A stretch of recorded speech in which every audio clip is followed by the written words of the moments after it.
What is up, everyone? I'm Rusty, your local laboratory maniac, and this is Landman EDH. Today, I have a special video for you guys. I've had my channel for about 3 months now, and people have requested decks for me to make for them. Some are to elaborate on some decks I talked about in my previous videos, and some are whole new decks from scratch. I love getting these requests. It's what my channel is for, giving deck ideas to people and then helping them build them. So I have 5 viewer requested decks for this video. So let's go ahead and just jump into it. This deck is called the Diabetic Dragon deck. Now I talked about it in my 10 unique mono red deck ideas video. Go check it out if you are interested. The request was made by Daniel Porto 9785. Now this guy is super nice. When I started making videos, he was always giving me positive feedback. So shout out to him. Now he requested me to give him a deck list for my Thimmercod deck, which I have in paper. I've been playing it for a while. I wouldn't say it's the best deck, but it's always fun to play. Now, he is a 4 generic, 3 red legendary creature dragon. He has trample, and whenever he enters the battlefield, he deals X damage to each other creature without flying in each player, where X is the number of mountains you control. Then you may exert him, and as he attacks, when you do, he has flying until end of turn. He's a 5/5. I just think it's hilarious that this obese dragon has to exert itself to fly. It's a flavor win in my book. Quick lore tidbit, speaking of flavor. Now, in the movie, if you haven't seen that movie, it was actually really good. I expected it to be garbage because Wizards of the Coast can barely make, anything that well, but they made a movie pretty well. I was kind of shocked. So in the movie, he's just like chilling underground and like has a bunch of money. But in the lore, apparently, he would walk around the cities. He'd power the forges of the gray dwarfs with his fire, and they paid him regularly, adding to his treasure hoard of gold and jewels. One of the main strategies of this deck is to get as many mountains as possible. It's a Mountain Matters deck. So you're going to use a lot of artifacts that do that. Journeyer's Kite is a 2 generic artifact. You pay 3, tap it, you search your library for a basic land card, reveal it, and put it into your hand, and then shuffle your library, which is going to be great because it's repeatable. You'll never miss your land drop with this. And then you got Pilgrim's Eye. It's a 3 generic artifact creature Thopter. As flying, and when it enters the battlefield, you may search your library for a basic land card, reveal it, and put it into your hand, then shuffle. And it's a 1/1. So you are going to be playing a lot of artifacts with ETBs that search for lands. Sometimes they put them on the field like Solemn Simulacrum, but unlike him, the sad robot, Pilgrim's Eye does have flying, so it survives your commander's ETB trigger that burns off all non-flyers. You can lean into that artifact tribal kind of situation. That way you can recur them from the graveyard. You can focus this whole deck around that if you want. But there are, surprisingly enough, red spells that do get you mountains, like Koth, Fire of Resistance. It's a 2 generic, 2 red, legendary planeswalker Koth. As a +2, search your library for a basic mountain card, reveal it, put it into your hand, then shuffle. -3, he deals damage to target creature equal to the number of mountains you control, which is a Mountain Matters, which fits the theme.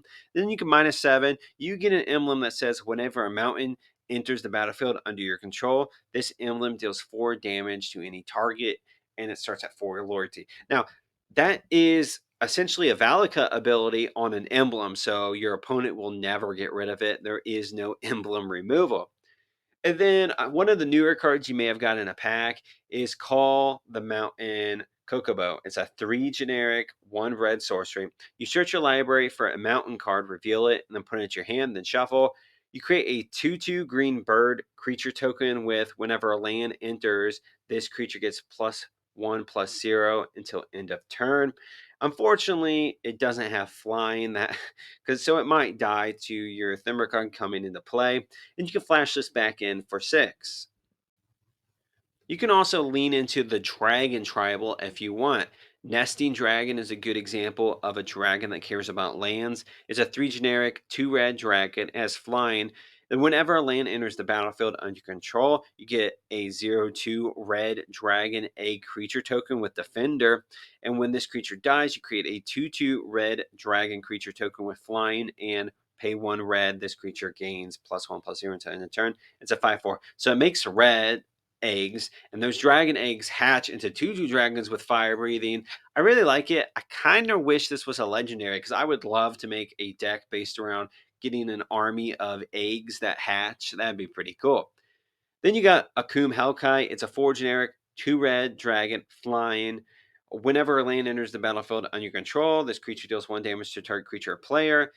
Or if it was a mountain, it does 2 damage to that creature or player instead. It's a 4/4. So they're just landfall dragons that you want in this deck because you're going to be playing a lot of lands. Now, let's say you mana ramped and you have your 7 mountains and you can cast your commander. That'll only do 7 damage to each creature without flying and each player. And you may need to do that. Maybe the board's kind of getting kind of cluttered. You want to clear it. That's totally cool. But you can play, it is an ETB ability, so you can play Panharmonicon, which doubles it. So it do 14 damage to each player, which includes you, by the way. It includes you. I'm gonna go over some stuff to minimize those effects here in a second. But doubling the ETB, good. Blinking, also good. You can obviously put Conjurer's Closet effects in here, which I've talked about multiple times on my channel. So let's go over like the really key card to this deck. The first and best one is Repercussion. It's a 1 generic, 2 red enchantment. Whenever a creature is dealt damage, Repercussion deals that much damage to that creature's controller. And this is going to be really perfect for this deck. Remember, your commander does damage to each creature without flying and each player. If you don't have any creatures without flying, well, there you go. You deal damage to a bunch of creatures, and that much damage is dealt to their controller, usually one-shotting them. Then you got Fall of Caradros, if that's how you pronounce it. It's 2 generic, 1 red. It's an enchantment. Whenever a creature an opponent controls is dealt excess non-combat damage, amass Orc X, where X is the excess damage. So you're going to be doing 7 plus, hopefully, to each creature, which will be a lot of excess damage thrown around, getting you a huge army. And then you can pay 7 in a red. This enchantment deals 7 damage to target creature, which isn't what we're building around. That first ability is going to give you a massive orc army. Tarolf, God of Fury, is similar to Repercussions. It's 2 generic, 2 red, legendary creature god as trample. When a creature or planeswalker an opponent controls is dealt excess non-combat damage, Tarolf deals damage equal to the excess to any target other than that permanent, and it's a 5/4. Now, let's say you're doing 7 damage to a 1/1. That means you can do 6 damage to any target that you want. And another card that's really good is Impact Resonance. It's a 1 generic, 1 red instant. It deals X damage divided as you choose among any number of target creatures, where X is the greatest amount of damage dealt by a source to a permanent or player this turn. So it's going to be a 2 mana, burn some creature for 7, 8, 9, 10, who knows how many. Let's say you're playing this deck against a flying deck, like an angel deck, a bird deck, a demon deck, a dragon deck, and so on. You can actually get rid of flying, the ability, from some stuff in a few ways. You got Earthbind, which is an aura that will remove it. You got Vertigo, that's an instant that'll remove it. Then you got Gravity Sphere. It gets rid of all flying abilities from all creatures. So you can play these and remove the flying, then play your commander. Just remember, Gravity Sphere also removes your own flying, so keep that in mind. Now, to minimize the damage your commander's doing to you, because you might die if you keep using the ability before your opponents, you can use Witch's Clinic, and I actually set up the deck so it searches for this card specifically. I want to have enough mana to cast my Fimberclad and then use the Witch Clinic's ability as the ETBs before the ETB resolves. You can tap it for a colorless, or you can pay 2, tap it, target commander gains lifelink until end of turn. Now this can go in a lot of different decks, but this deck's amazing because damage and life gain happen at the same time, the lifelink ability. So if you do 30 damage total to each creature and each player, you gain that much life at the same time, so it won't kill you. And another way to minimize it is Eternity Vessel. It's a 6 generic artifact. It enters the battlefield with X charge counters on it, where X is your life total. It adds the landfall ability. Whenever a land enters the battlefield under your control, you may have your life total become the number of charge counters on Eternity Vessel. Now, this is actually a really cool secret commander if you want to build around it, especially with the new Echoes of Eternities set, or Edges of Eternity set, I should say, because it deals a lot with charge counters. But anyway, you play a land after you play your commander, so your life total has become less. You play a land, it becomes whatever Eternity Vessel had on it. Hopefully, it's 40 life. Now, this next deck is a Tergrid Group Hug deck. Now, Tergrid is a scary commander, I know, but we're not playing any card that says discard or sacrifice. I got onto the idea of Tergrid Group Hug from a YouTuber I watch called Dungeons Learner's Guide. He's pretty cool. Go check him out. He's really nice. But the request for this deck and to talk more about it in a deck list came from B Fiddles, if that's how you pronounce that name. So Tergrid, like I said, this is a group hug deck. Tergrid reads, it's a 3 generic, 2 black, legendary creature god. It has menace.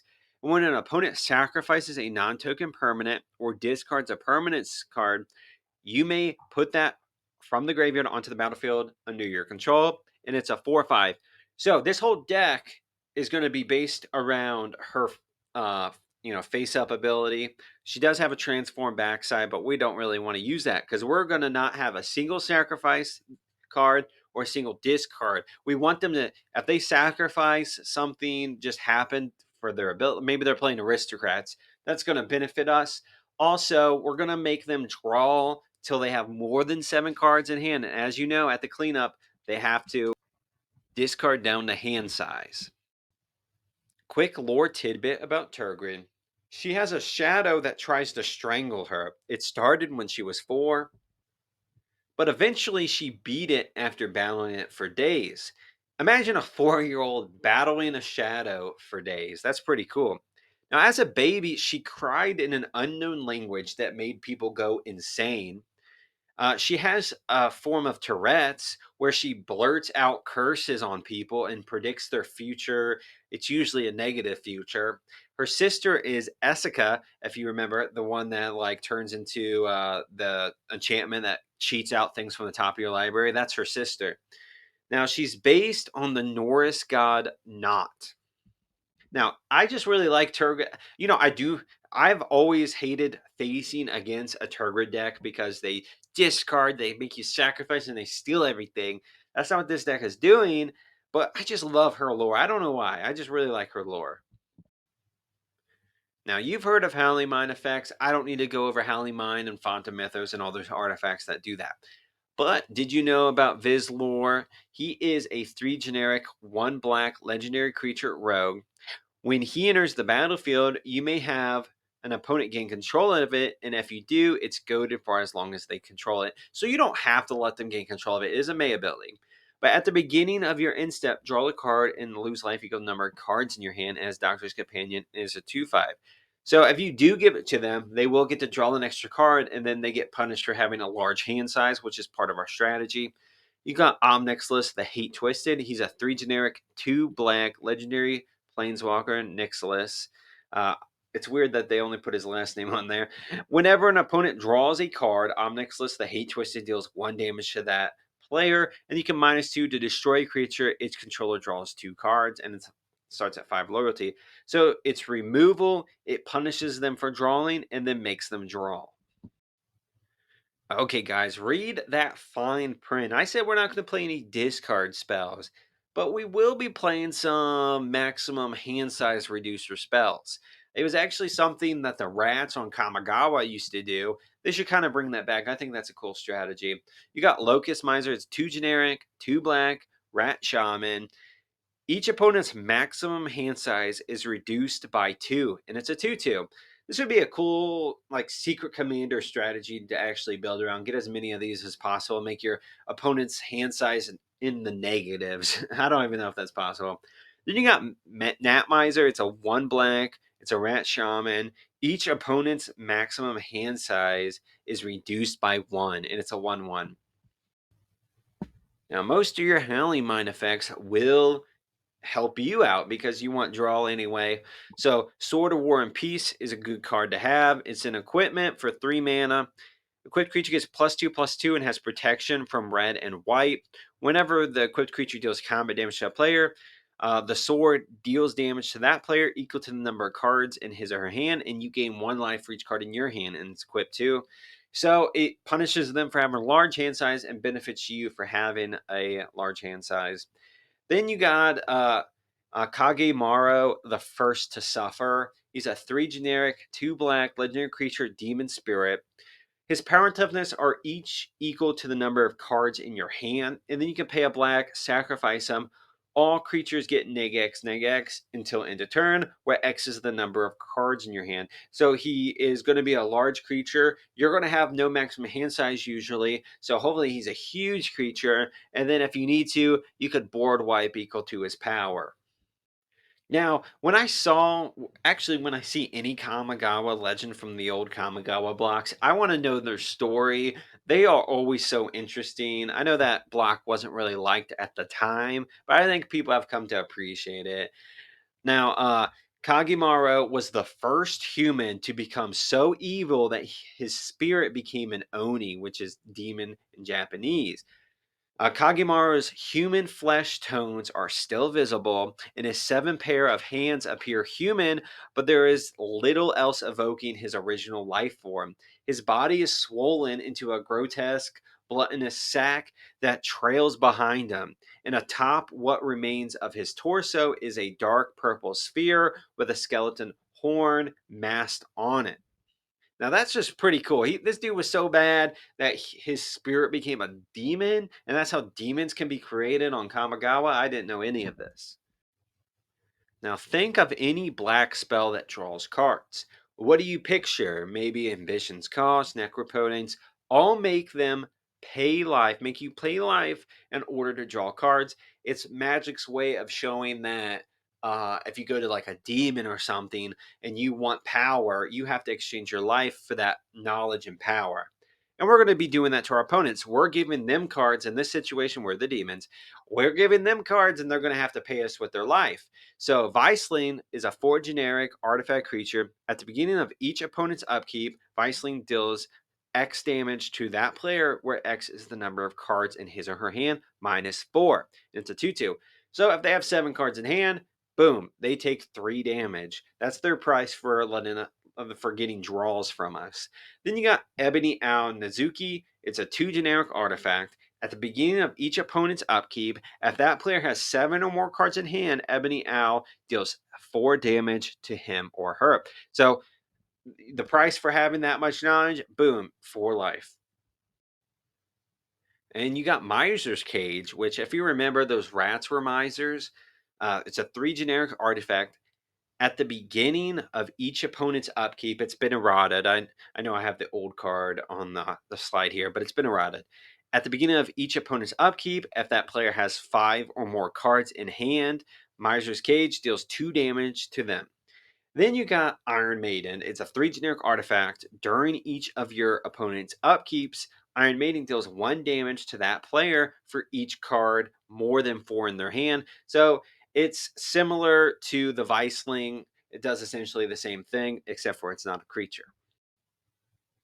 With all the drawing, your opponent might be able to keep up to keep their hands lower, but you can also play stuff that draws them so many cards that there's no way they can play them in time.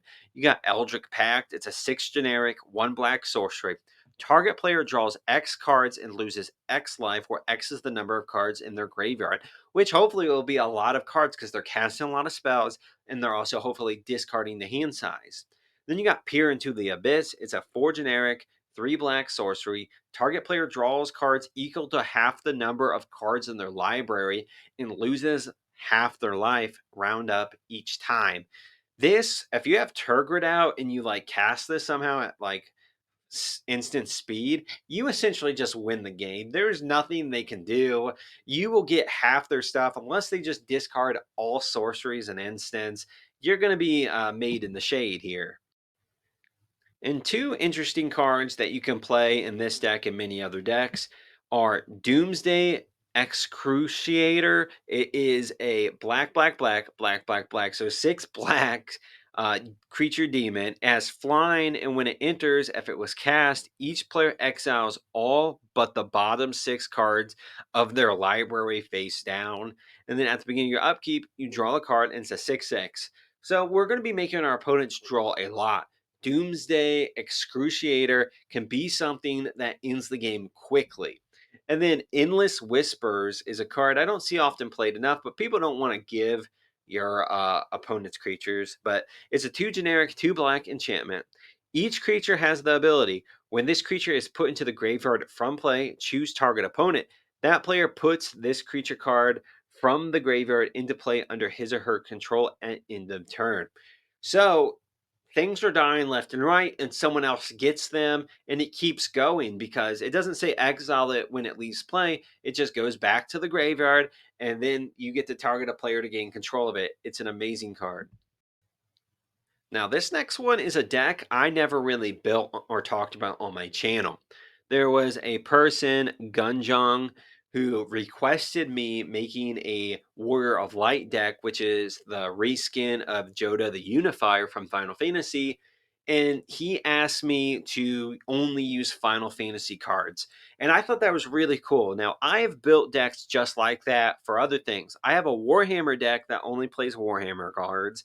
I had a Lord of the Rings deck that only played it. I took it apart, but I might put it back together because I love strategies like this because you don't have to update that deck at all. It's full of flavor, and it's usually going to be lower powered, at least in the future, because you're not updating it with all the EDH staples.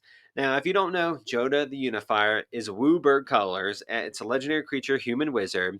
Legendary creatures you control get +X/+X, where X is the number of legendary creatures you control. And whenever you cast a legendary spell from your hand, exile cards from the top of your library until you exile a legendary non-land card with lesser mana value. You may cast that card without paying its mana cost. Put the rest on the bottom of your library in a random order, and it's a 5/5. So essentially, what this is doing is giving all your legendary creatures +X/+X, and then it also lets you cascade for legendary. So it's a really powerful commander. So I really like the idea that this person gave me. One thing when I saw Joda for the first time, it says legendary spell for that cascade trigger. I always thought, what if you did legendary artifacts? Well, you can do both in this. You can do legendary equipment artifacts, and you can also do legendary creatures. That way, every time you're casting something, you get more and more benefit. For example, Cloud X Soldier was the one of the precon commanders, I believe. He's two, a red, a green, and a white. He's a legendary creature, human soldier mercenary. He has haste, and when he enters, attach up to one target equipment you control to it. And when he attacks, you draw a card for each equipped attacking creature you control. Then, if Cloud has power 7 or greater, you make two treasures, and it's a 4/4. So it's drawing, it's getting you treasures, and it cheats equipment costs, which will be pretty big in this deck. Then you got Beatrice, Loyal General. It's a 4 generic, 2 white legendary creature, human soldier. It has vigilance. Now, at the beginning of combat on your turn, you may attach any number of equipment you control to target creature you control. It's a 4/4. As you'll see later on, a lot of our equipments have high equipment costs, so we want to make sure we are attaching them. And they really went hard on the equipment theme for this set. Gilgamesh Weapon Collector is really Godo Bandit Warlord. It's a 5 generic, a red, legendary creature, human barbarian. When he enters, you search the library for an equipment, put it onto the battlefield, and shuffle. When he attacks, for the first time each turn, untap it, and all samurai you control. After this phase, there's an additional combat phase, and he's a 3/3. So it tutors and it gives you extra combat. Perfect. Then you got SRAM, which is Furion Swordmaster. One generic, one white, legendary creature, dwarf advisor. Whenever you cast an aura, equipment, or vehicle, you draw the card as a 2/2. You've probably heard of both these cards, but did you know that they are Final Fantasy cards? That's why I included them in this video. One card I really like is Professor Hojo. It's a one generic, one green legendary creature, human scientist. The first activated ability you activate during your turn that targets a creature you control costs two less to activate. Whenever one or more creatures you control become the target of an activated ability, you draw a card. This ability triggers once each turn. It's a 2/2. They tried really hard not to include the word equipment on this card. It's made for equipment, obviously, like targeting your creature for an equipped ability would draw you a card. It makes equipped abilities cost two less. But the reason why I like it is because they didn't really say equipment. You know what it's about, you know what it's for, but it opens up doors to other things. I actually made a video about him as a commander. It was a pretty fun video. Then you got stuff like Pure Steel Paladin. You know what this card is if you've played equipments before. Whenever an equipment enters, you draw a card, and then if you have three or more artifacts, equipped costs 0, and it's a 2/2. Between the commander set, the secret layers, and the standard set, you have plenty of equipments to choose from. A tier in Prywin is probably one of the best from the set. It's a 6 generic legendary artifact equipment. Equipped creature has base power and toughness XX, where X is your life total, and it equips for 5. So it could be up to a 40/40. This doesn't give it trample or lifelink or anything, but you can put equipments in here that do, making this just a beast. And if you gain life, its power will go up, but if you lose life, its power will go down. Then you got Cloud's Buster Sword. It's obviously an Umazawa's Jetty. It's a 2 generic legendary artifact equipment. Whenever a equipped creature deals combat damage, you put 2 charge counters on Cloud's Buster Sword. Then remove a charge counter from the sword, choose one. Equipped creature gets +2/+2 until end of turn. Target creature gets -1/-1 until end of turn, and then you gain 2 life, and it's equipped for 2. So it can boost, or it can kill something, or you can gain life. It's pretty good. And I know you, I know me. As soon as I first thought about a deck that's built around a specific set or specific IP, I thought maybe I'd be too limited on what I can play and what I can't. But you'd be surprised. In this Final Fantasy, you got your protection, you got your mana ramp, you got your removal, you got everything. Like Heroic Intervention, it was a card in this. That's one of the best protection spells. You got Cultivate, one of the most common ramp spells. So you're going to have all the vegetables, as I say. You need to eat your vegetables. You need the certain things in your deck. You're going to have them all for this deck.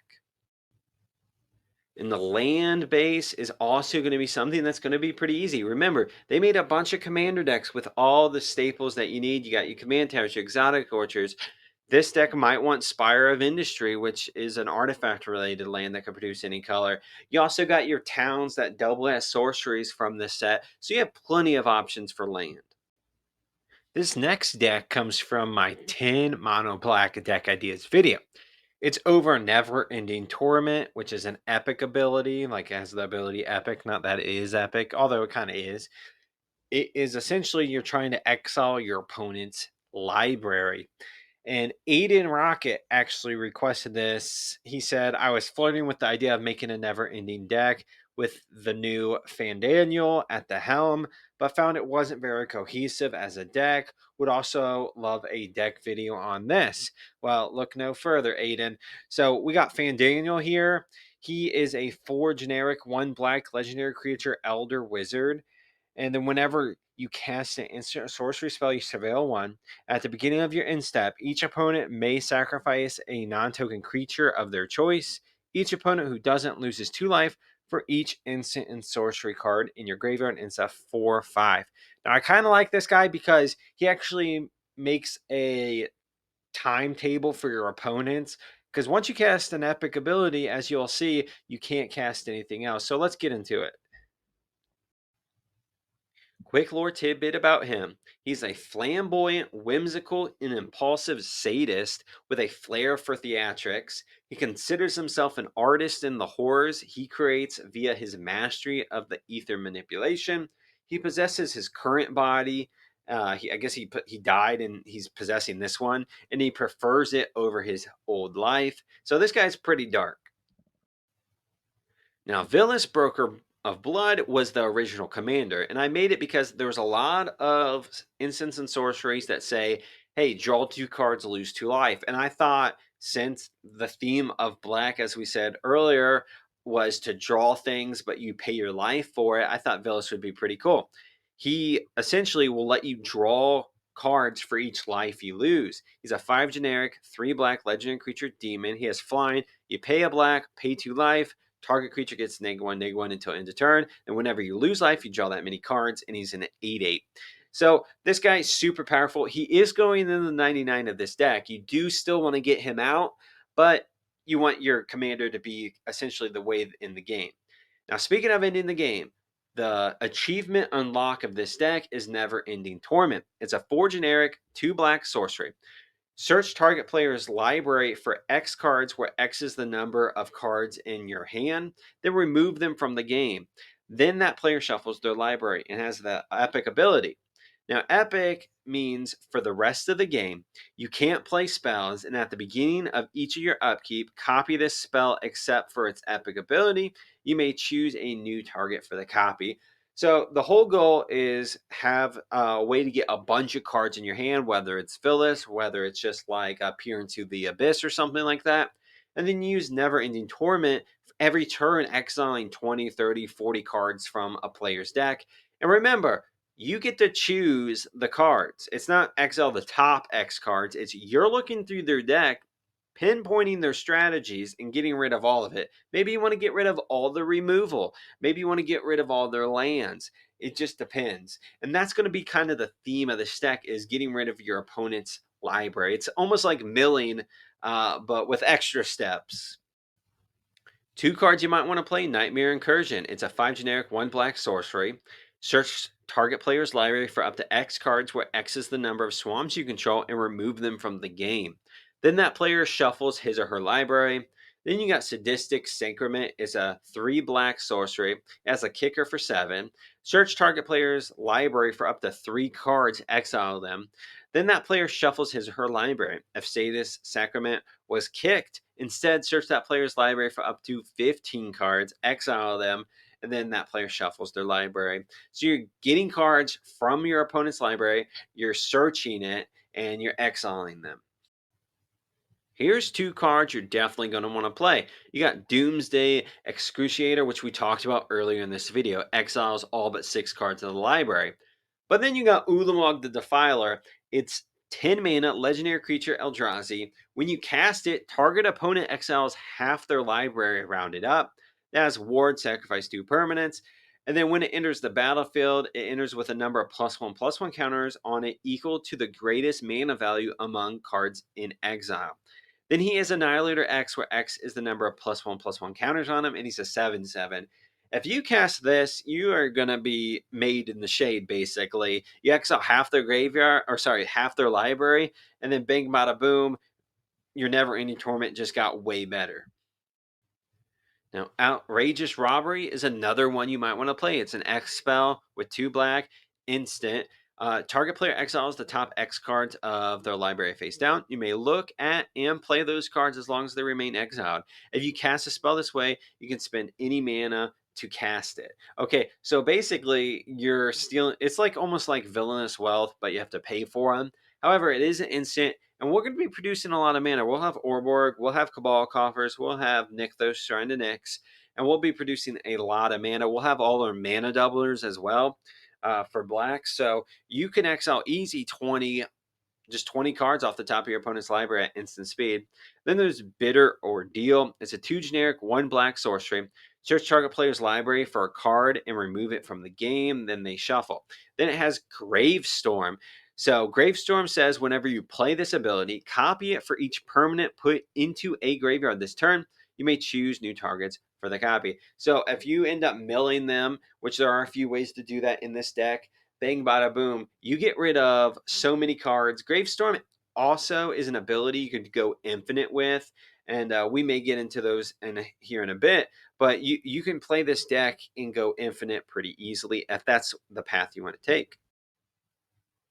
One thing to maximize the Never Ending Torment, because remember, you won't be casting anything after you you cast that spell because of the epic ability. You want to get some of these cards on the field, like Mirari. It's a 5 generic legendary artifact. Whenever you cast an instant or sorcery, you can pay 3 generic, and if you do, copy that spell. You may choose new targets. So you copy it. That way you get an extra triggered ability at your upkeep. Then Twinning Staff says if you copy something and you copy it that many times plus an additional time, and then you choose new targets. And you can pay 7, tap it, copy target, instant or sorcery spell you control. You may choose new targets. Now, like I said, you want to maximize the Never-Ending Torment and Epic ability by playing these, and there's going to be a bunch of these like Strionic Resonator, Lithoform Engine. You're going to put them all in here. Aiden Rocket said he tried to make this deck, but he couldn't get any cohesion. So we have our overarching strategy of exile an opponent's library. That's cohesion. But you can also put cards that are very synergistic together to make more cohesion, like Hatred in Dead Man's Chest. Have you ever seen this combo? I highly doubt it, but it's a pretty cool one. Hatred is a 3 generic 2 black instant. You pay X life, target creature gains +X+0 until end of turn. And then Dead Man's Chest is a 1 generic 1 black enchantment aura. Enchant creature an opponent controls, and when they die, exile cards equal to its power from the top of its owner's library. You may cast non-land cards from among them for as long as they remain exiled, and you may spend mana as though it were any type. So basically, you put this on your opponent's commander, you use Hatred to boost it 10, 20, 30, hopefully more if you have life gain, and then you kill it, exiling a huge chunk of their library, and you get to cast those as long as they remain exiled. So it's card draw and it's cool synergy. And this combo works with the one I talked about just a minute ago. Doomsday Excruciator comes into play, exile everything but the bottom 6 of someone's library. Actually, everyone's library. Then you play Oblivion Sower. It's a 6 generic creature Eldrazi. When you cast this spell, target opponent exiles the top 4 cards of their library. Then you may put any number of land cards that player owns from exile onto the battlefield under your control. It's a 5/8. So, okay, they have 6 cards left in their library. You take 4 of them, then steal all their lands. And of course, they're going to scoop probably, so you can't use them. But, I don't know if you scoop at instant speed or scoop at sorcery speed. But, I mean, you're essentially won this game at the end of that. Bitter Ordeal, like I said earlier, has a lot of infinite combos. One can be, Gravecrawler plus another zombie plus Phyrexian Altar. Sacrifice the Gravecrawler, make a black mana, recast it, sacrifice it, recast it infinite times, play Bitter Ordeal, exile each opponent's library. But, I'm not a huge infinite combo guy. So, one combo you can do if you don't want to go infinite is Breach the Multiverse. It's a 5 generic 2 black sorcery. Each player mills 10 cards, and then for each player, choose a creature or planeswalker card in that player's graveyard. Put those cards onto the battlefield under your control. Then each creature you control becomes a Phyrexian in addition to its other types. And I really like the flavor text. It says all worlds will know perfection. It's Elish Nord. Now, you are easily milling each player 10 cards. At least half of those, will be permanents.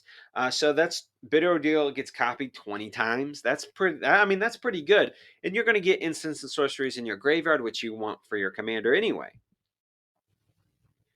Okay, Aiden Rocket. Also, I wanted to include in this video, I don't normally do this, but I will do this for you. I am going to include alternate strategies that you can use in concert with the Exile of the Library strategies. You can put a mill strategy in here. There are options for mill in this deck and this color set. And then you could do something like exile your opponent's graveyard. So it can almost be like a mill exile their graveyard for benefit. Something like a Mesmeric Orb that'll mill them every time they untap something. And then you could do the Scarab Swarm to exile their graveyard, and they get 1/1 colorless insect artifact creature tokens for each card that's an artifact or land that you exile. One strategy you can throw in here is the Spy Kit strategy. Basically, you place Spy Kit equipped to one of your creatures. Then you give it to your opponent, like something with Faithful Handoff, for example, that donates a creature or artifact. Then you play Eradicate, Eradicate is a 2 generic, 2 black sorcery. We remove target non black creature from the game. Search its controller's graveyard, hand, and library for all cards with the same name as the creature and remove them from play. Then that player shuffles their library. So basically, you can exile all non legendary creatures from their deck. The last strategy for this deck is a Lantern control kind of style strategy. Lantern Up Insight is a 1 generic artifact. The main ability we want is each player plays with the top card of their library revealed. Then you play a couple of things. You can play something like Scrib Nibblers. It's a 2 generic black rat. You tap it to exile the top card of target player's library, and if it's a land, you gain 1 life. And then when a land comes into play, you can untap them. This actually combos with Oblivion Sword pretty well. But also, you can play stuff that says name a blank and then search that player's library for blank and bang bada boom, exile it. Something like Infinite Obliteration, which has some of the coolest art. It's a 1 generic, 2 black sorcery. You name a creature card, search target opponent's graveyard, hand, and library for any number of cards with that name and exile them. Then that player shuffles his or her library.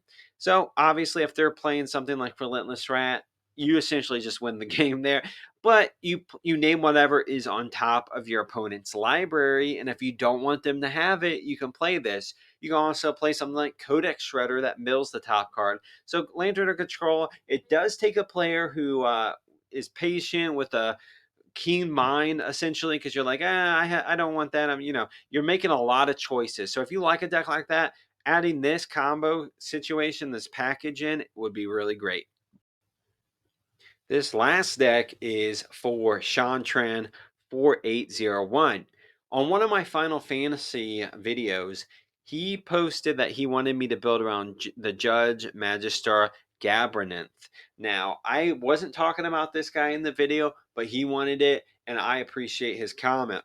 Now, he is a white, black, legendary creature, human advisor knight with menace, and whenever another creature or artifact you control dies, put a +1/+1 counter on the judge. And it's a 2/2. Now, this is probably, I think this is the first set where artifacts die. That used to not be a thing. It used to be when they're put into the graveyard. But that's just a here. It's the same thing. It's just a different wording. Okay, so what we're going to do with this deck is are actually going to play a treasure deck because treasures go to the graveyard. They die, so to speak. And this deck is called Bribing the Judge because of it.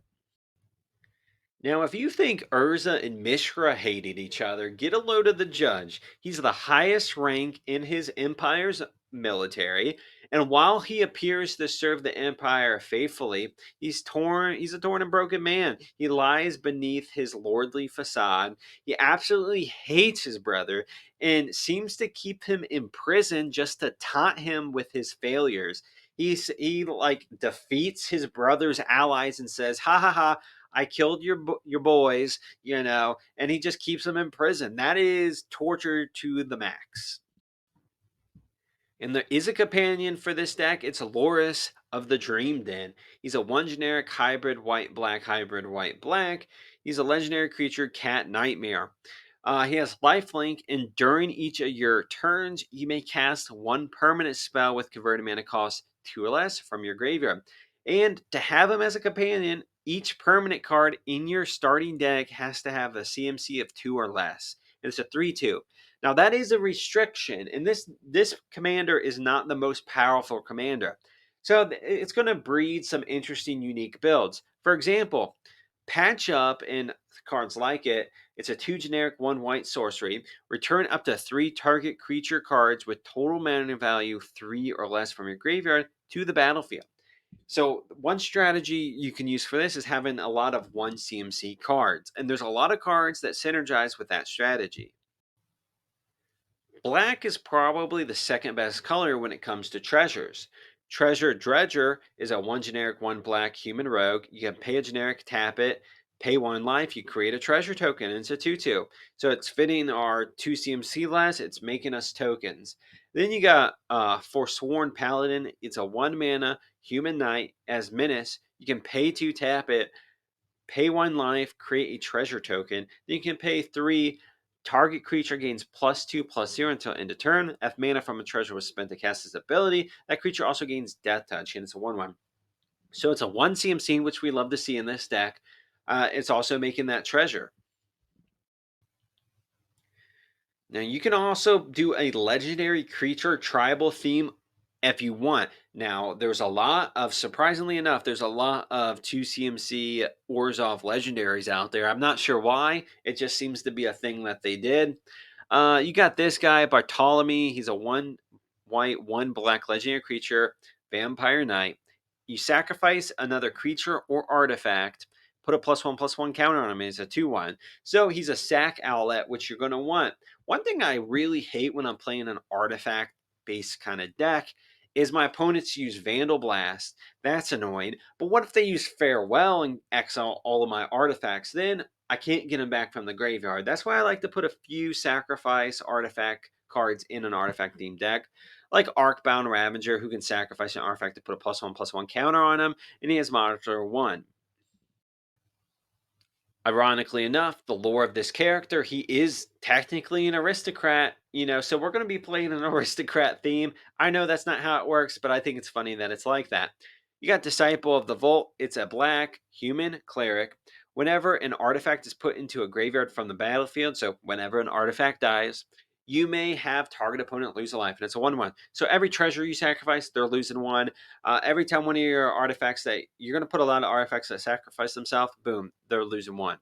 Then you got Marionette Apprentice, because we can't have the Master because it's too high of a CMC. It's a 1 generic, 1 black human artificer, as Fabricate 1, and whenever another creature or artifact you control dies, each opponent loses 1 life, and it's a 1/2. And I can see why they say dies, because it's a whole line of text to say put into a graveyard from the battlefield. So I get why they say dies. But anyway, you're doing damage or making them lose life, I should say, every time an artifact goes into the graveyard, so which is going to benefit you. You obviously want some good, low value, high reward, synergistic creatures and permanents in here, because lures can get them back. Kamiya the False Hope, as you know, I love Fog, so you know I'm going to put this in there, is one of the best. It's a white spirit. You sacrifice him, prevent all combat damage that would be dealt. It's a 1/1. So it's doing the sacrifice theme, which will help your commander. And it's also fogging, which is great, and it's something you could bring back. Then you got Executioner Capsule. It's a 1 black artifact. You can pay 1 in a black, tap it, sacrifice it, destroy target non-black creature. So it's just utility that you can keep recurring. Now, if you didn't want to use a treasure strategy, you could just use a bunch of stuff just like this. Fill it with all the good quality, unique utility creatures, and bang, bada boom, you got yourself a deck. Here's a fun little combo that you can use. You got Witch's Oven. That's a 1 generic artifact. You can tap it, sacrifice a creature, create a food token, and then if that creature's toughness was 4 or greater, you make 2 foods. Then you can have Cauldron's Familiar, which is a black cat. When it enters the battlefield, each opponent loses a life and you gain life. Then you can sacrifice a food to return it from the graveyard to the battlefield. So use Witch's Oven to sacrifice Cauldron Familiar, making a food. Then you bring Cauldron Familiar back by sacrificing that food, draining and gaining. You can do that every turn, because unless you have something to untap Witch's Oven, which you could put in here to make it infinite if that's your thing. But it's just a cool little synergy combo that works well with our commander, because you're sacrificing a creature and an artifact. Thank you everyone for watching. This video was just a shout out to everyone who has shown interest in what I do on the channel so far. I had a mass of new subs in the last 2 weeks, so welcome, and feel free to make any of your own suggestions if you'd like.